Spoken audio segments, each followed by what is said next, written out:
Hello friends, मैं doctor Sunil Kumar Garg,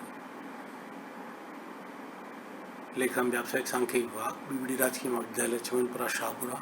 आज आपके समक्ष एमकॉम प्रीवियस एबीएसटी के वैकल्पिक प्रश्न पत्र लागत विश्लेषण एवं लागत नियंत्रण के अंतर्गत आने वाले का अध्याय स्कंद नियंत्रण के मॉडल्स में आर्थिक आदेश मात्रा की चर्चा करूँगा।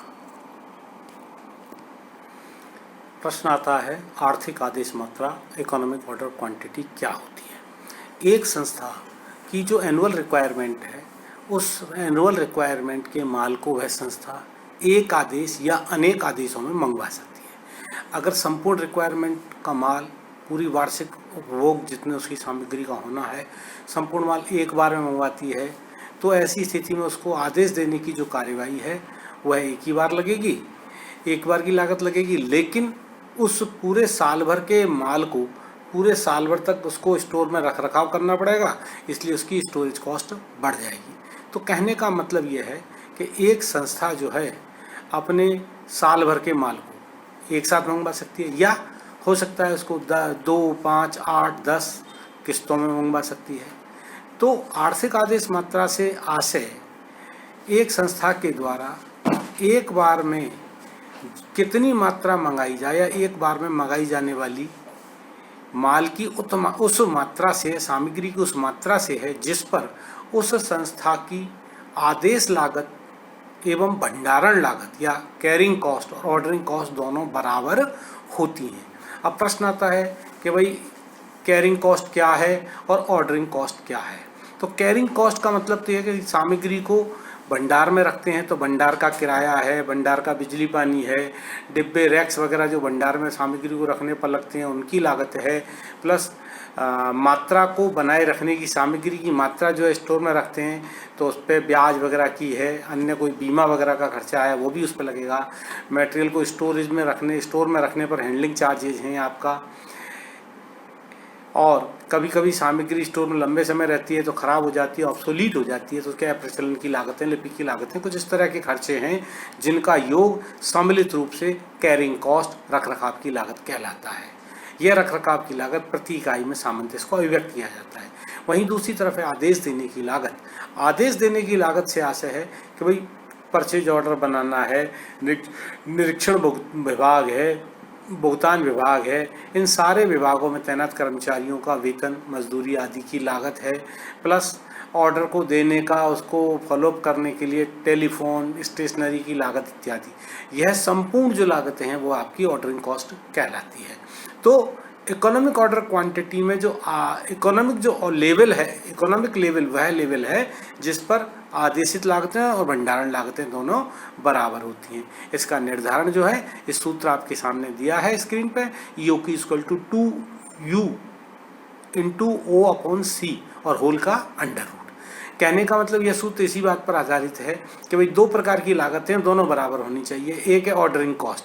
मान लीजिए संस्था का U फॉर एनुअल कंजप्शन, अगर एनुअल कंजप्शन यदि संस्था का मान लीजिए U है और संस्था EOQ का मान लीजिए X है, अर्थात संस्था एक बार में X इकाई का माल मंगाती है, तो नीचे आपको सूत्र का एब्रिविएशन दिखाया हुआ डिटेल्स कि भाई आदेशित संख्या क्या होगी, U में X का भाग लगा दें, आदेशों की संख्या आ गई और संख्या को O से गुणा कर देंगे तो आदेश देने की लागत आ जाएगी। = ये बराबर होना चाहिए कैरिंग कॉस्ट के। अब कैरिंग कॉस्ट कितनी होगी, तो एक बार में जो सामग्री मंगाई है जिस दिन आती है, सपोज करो आपने 1000 इकाई मंगाई और आप हर महीने मंगाते हो, तो महीने के 1 तारीख को इकाइयाँ 1000 होंगी, लेकिन महीने के अंत में 30 या 31 तारीख को जाते जाते हुआ स्टॉक मंगाई हुई मात्रा में से लगभग 1-2 इकाइयाँ जीरो के करीब पहुंच जाता है। तो अब ना तो 1000 पूरे इकाइयाँ पूरे माह में रही, ना जीरो रहा।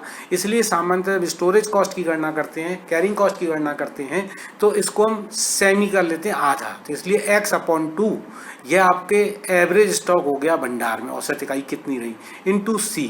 और इस तरीके से हमने इसको किया तो ये आपका इक्वेशन बन गया 2UO = X² और X² = 2UO/C और X बराबर इस पूरे का होल का अंडर रूट। इस तरीके से यह आपके सूत्र के माध्यम से हम ये लागत जो है आर्थिक आदेश मात्रा निकाल सकते हैं।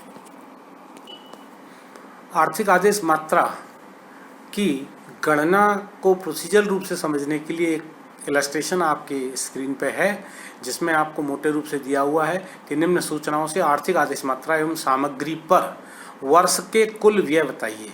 वार्षिक उपयोग जो है प्रयोग 800 इकाइयों का है। प्रति इकाई मूल्य यानी मटेरियल की कॉस्ट है 30 रुपये और कार्यशील पूंजी की लागत 10% वार्षिक। प्रति आदेश की लागत 100 रुपये और प्रति इकाई किराया, बीमा, कर आदि के 1 रुपये प्रति इकाई प्रति वर्ष है। तो सबसे पहली चीज़ यहाँ 3 नंबर और 5 नंबर पर आपको 2 तरह के खर्चे दिए। एक तो वर्किंग कैपिटल की कॉस्ट 10% वार्षिक, तो 30 रुपये अगर 1 इकाई के लगते हैं, लागत मटेरियल का कॉस्ट है, तो वर्किंग कैपिटल के रूप में हमारी 10% ब्याज के हिसाब से ब्याज का खर्चा हमारा उसका 30 का 10% हो जाएगा 3 रुपये। और उसी 1 इकाई को किराया, बीमा, कर आदि के संबंध में उस पर लगता है 1 रुपया सालाना। इस तरीके से मटेरियल कैरिंग कॉस्ट जो आपकी होगी वह हो जाएगी आपके 3 और 1 4 रुपये प्रति इकाई, सी बराबर 4 रुपये। बाकी क्या आपको दिया हुआ है तो सूत्र अपन लगाएंगे EOQ is equal to √2 into U for annual usage, that is 800 units as given in the question, into O means per order cost, that is given in point number 4, per order cost is 100 upon C मैंने आपको बताया था कि 3 रुपये बीमे वगैरह, 3 रुपये जो है वो वर्किंग कैपिटल का है और 1 रुपये इसका 4 रुपये। और इस तरीके से सॉल्व किया हमने, तो यह हमारा एक 200 यूनिट हमारा जो है EOQ आ जाएगा। इस EOQ को अगर इस EOQ के अलावा कम या ज़्यादा माल मंगाते हैं तो किस तरीके से यह EOQ अपने आप को जस्टिफाई करता है, इसकी गणना करने के लिए इसी इलस्ट्रेशन को हम थोड़ा सा आगे एडवांस करके देखते हैं। तो आप नीचे देखेंगे तो इसमें आपको दिया हुआ है कि भाई यदि यही उदाहरण है, इसमें इकोनॉमिक ऑर्डर क्वांटिटी 200 यूनिट है, यदि हम यह संस्था 100 इकाई, 150 इकाई, 200, 250, 300, 350 और 400 इकाइयों का आदेश दे तो आदेश लागत, सामग्री रख रखाव की लागत और कुल लागत पर क्या प्रभाव पड़ेगा, और इसको हम एक ग्राफ के द्वारा भी इन्होंने इसको बताया है। तो आप लोग देखें आगे। यह सॉल्यूशन आपका है। सबसे पहले हमने ऑर्डर साइज लिख दिया 100, 150, 200, 250, 300, 350 और 400। नंबर ऑफ ऑर्डर, चूँकि साल भर की एनुअल यूजेज है उसका 800, अगर 100 इकाई एक बार मंगाएंगे तो 8 ऑर्डर लगेंगे, 150 मंगाएंगे तो 5.33। चूँकि सामान्यतः ऑर्डर 1 होगा, 2 होंगे, लेकिन यहाँ गणना को जस्टिफाई करने के लिहाज से इन्होंने इसको डेसिमल में ही लिया है, अपन भी उसको तदनुरूप ही मान लेते हैं। 200 के हिसाब से 200 का भाग लगाएं 800 में 4, 250 लगाएंगे 3.20, 300 लगाएंगे 2.67 और 350 का 400 का। एवरेज ऑर्डर, एवरेज स्टॉक क्या रहेगा, तो जितना ऑर्डर साइज है उसका आधा हम एवरेज स्टॉक ले लेते हैं, जिस पर हम कैरिंग कॉस्ट की गणना करेंगे। तो 100, 150, 200, 250, 300, 350, 400 का आधा, 50, 75, 100, 125 और ये इस तरह से आपका एवरेज स्टॉक आ गया। अब बात आती है ऑर्डरिंग कॉस्ट।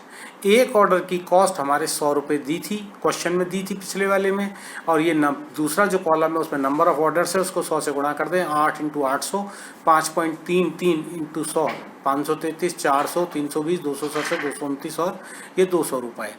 कैरिंग कॉस्ट, तो हमारी कैरिंग कॉस्ट पर यूनिट हमने अभी पिछले वाले इलस्ट्रेशन जो आपको बताया तो उसके साथ पर यूनिट 4 रुपये थी, और एवरेज स्टॉक हमने यहाँ निकाल रखा है 50, 75, 100, तो इसको 4 से गुणा कर देंगे तो 200, 300, 400, 500, 600, 700 और 800, ये आएगा टोटल कॉस्ट। तो ऑर्डरिंग कॉस्ट और टोटल कॉस्ट 1, 2, 3, चौथा कॉलम और 5वें कॉलम का योग जो करके छठे कॉलम में टोटल कॉस्ट लिख देंगे।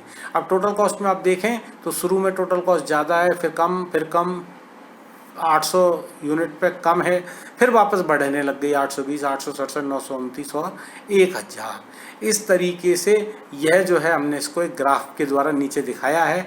आर्थिक आदेश मात्रा, total carrying cost number of units के अनुपात में बढ़ती जाएगी। जैसे जैसे इकाइयाँ बढ़ती जाएंगी वैसे वैसे आपकी जो है कैरिंग कॉस्ट बढ़ती जाएगी, इसलिए ये सीधी एक के रेखा है आपकी टोटल।